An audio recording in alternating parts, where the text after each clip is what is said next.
Good morning, everybody. Welcome to another episode of A Cup of Coffee in the Neighborhood with Jennifer Richardson. Good morning. And today, as always, we're going to kind of talk about some market trends. The main market trend that I've seen a lot lately, at least that's been brought up to me a lot, is seller financing and then assuming a VA loan. So I just kind of want to hit on those two things, and then Jen's going to kind of bring us up to date on what's going on in the market. And I think there's, some things, there's some paradigm shifts a little bit, or things are just kind of evening out a little bit more than they used to. So let's begin with seller financing. Have you seen any seller financing being put on the table yet? I am starting to see seller financing pop up Okay. periodically on various listings, yes. Mostly with land and then other listings that have been on the market for a little while. I'm starting to see that sellers are offering that as one of the terms. So talk to me about that, because when I see seller financing, I feel like that cuts the lender out. Oh, totally. Yeah, 100%. Okay. Have you seen any of the terms presented on seller financing yet? No. Well, yeah, actually, let me back up. Yeah, I sure have. They are typically a lot of money down and a tremendous amount of money down, and usually a shorter term. So it is very rare that I've seen anyone be willing to go past 10 years. Yeah, they ain't doing a 30. No, they're not They want doing their a money 30. back. And They don't know where they're going to be in 30 years. it's amortized like, they might amortize it like a 20 or 25 year, but there's going to be a huge balloon payment at the end. Okay. And most people just tend to not have that. Yeah. Especially if they're buying a piece of property. So seller financing is essentially where you're buying a house and the seller of the house is willing and has the ability to pretty much pay off his mortgage, if there is a mortgage. For the most of the time when you find seller financing, there is not a mortgage on the home. They own the home outright. And then the seller is offering you, the buyer, enough money to pay, and they usually will only accept the actual list price, the purchase price. They're not going to sit there and negotiate the purchase price and give you seller financing. Generally, they want quite a bit of money down, at least 20%, sometimes more depending on the property or whatever else. Land may vary. And then the terms are the terms. So that's ultimately you sign a deed of trust with the seller, and those are the terms. And if you do not meet those terms, then you go into foreclosure with that seller. It's becoming more prevalent right now just because of raising interest rates. Sometimes sellers are willing to give you a little bit better interest rate that you get on the regular conventional market. Sometimes not. Ultimately, it's just up to them and whatever y'all actually negotiate. The only real benefit to seller financing is reduced closing cost. Okay. They don't have to escrow. They don't have to do all of the other typical loan things that we have to do. Pretty much you pay the settlement attorney, and then that's your only real closing cost when it's involved in that. People are kind of gravitating to that right now because they were like, oh, interest rates are high, so on and so forth. Like you already talked about, they're usually over a 5 or a 10-year span because that seller is not an entity, he's a human being, and he doesn't know where he's going to be in 30 years, nor does he want to wait 30 years to get his money back. Some people will get into seller financing and then try to refi, conventionally a little bit later, pay off the seller, and then just get into a regular 30-year fixed mortgage. That could get a little bit complicated, but it's doable. And then the other thing I've been seeing a lot of is, I think we've talked about this possibly before, VA loan assumptions, okay? Everybody loves this concept of, oh, it's got an assumable VA loan. Very marketable, right? I'm sure you've seen quite a bit of those listings where Just hey, closed one. consumable VA loan. Everybody's like, hell yeah, I'm gonna get a 2.25% interest rate. And that's fine if either the loan amount is the purchase price, right? So he's just not trying to make any money on that deal whatsoever, and he only maybe owned the house for a year or something, and there's not a lot of equity in the home, so he's just like, hey, pay off my mortgage, I don't care, I just want it gone. Problem with that is for the veteran, his VA loan is used up until it's paid off. He doesn't just get to sign that off of his certificate of eligibility that's on there. So he's holding on to some of that liability, is what you're saying. Yeah. That's eating up some of his eligibility.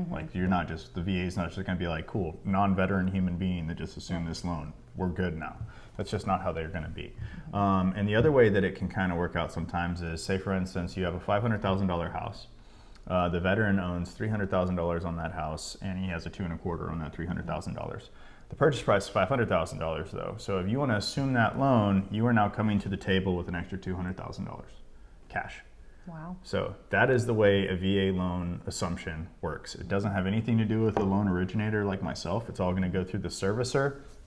I've heard it takes usually about 60 days to actually get one done. And the only true way that it really works is you have the cash to make up and or the purchase price is the same as the loan amount, so that it's just free and clear and you just kind of shake hands at the end of the day. Yeah, But definitely. once again, the veteran loses his eligibility though. So we had a sales meeting about a month ago and we discussed this because, you know, our agents within our firm have been encountering this quite a bit. And we had some seasoned agents in there, and these are folks that have been in the game for 20, 25 years. They've seen various markets and they've seen this be a factor in years past. And like every single person in there basically said, we've never seen one come to fruition. We have never seen someone do a VA assumption. They're like, forget about it. It sounds great. Like you said, it sounds great on paper. But it's not a thing. And I had a listing that, you know, the veteran had a 2.5% interest rate. There was, I think, about 150 that was, you know, would need to be brought to the table, which the veteran that was purchasing the home, they had that. Okay. So we discussed it, and the buyer's agent said, yeah, they want to do a VA assumption. I'm like, cool, knock yourself out. Do you guys know what you're doing? And they're like, no, not really. And I'm like, hey, me neither. You know, so I mean, and you and I had some conversations about this. Figuring it out as it goes along. We're like, hey, let's figure it out. But at the end of the day, do they have a backup plan? You know, would they just go regular VA loan, and can they qualify for the home? And she's like, absolutely. So we got near closing, and I said, any movement on that? She's like, absolutely not. And she said it actually made the most sense for her buyer to purchase just using her regular VA loan. Right. She's I'd rather like, keep $150,000 personally. yeah, 100%. So it's like one of these shiny things that, you know, catches your it attention. happens. It happens. I would say that, you know, it was more prevalent back before houses were appreciating like they have been, right? So, you know, if you own the house for a year and there's really no appreciation, and somehow interest rates had really jumped up that much, and or you're talking about non-veteran purchasing a VA assumption, then that really starts to kind of make sense. But as of right now, most people that have owned their house for more than a year, there's equity in that house. Oh, yeah. And most people own their houses for longer than that anyways, especially VA guys. VA guys, typically they move about every 3 years or so. So they're not just gonna be willing to just, you know, wipe their hands of it and say, hey, you're good to go. Go ahead and take over my VA loan. And I would never do that anyways, because now I just limited my future buying potential exponentially. 100%. Yeah, which is just interesting. So as far as what's going on right now in the market, I've been seeing a lot of for sale signs. Yeah, so talking about the Tri-County area, so, you know, Pender, New Hanover, and Brunswick County, we are seeing an extended days on market, and that is increasing every single month. So it's taking longer for properties to sell, definitely. You know, I'm starting to, and I'm seeing this nationally as well, you know, and this was something that was sort of on the West Coast. You know, a lot of folks were coming out of California, and so they had increased inventory and were moving east. And now I'm starting to see it in our market as well. It's not anything to panic about. It's just, you know, if you're selling your home, I would say price it appropriately. And then back plan. Market it very well. Make sure that it's 100% ready to be on the market and that it presents well. The best houses, the best looking houses, the ones that are priced right, they're still selling quickly. And they're even going into multiple offers, you know, across our entire region. But if you are just thinking that you can throw a sign in the yard and call it a day and take some iPhone pictures, that's probably not going to get it done. And especially if you're not really scrutinizing your pricing. I've seen some houses that have come on the market, and Mark, I mean, they've been priced, in my opinion, about $100,000 more than what they should be priced at. And they're sitting there, and they're presented well, but they're sitting there. So, you know, if you need to sell your home, I would say make sure that you have somebody that knows exactly what they're talking about with pricing, you know, and follows these numbers closely.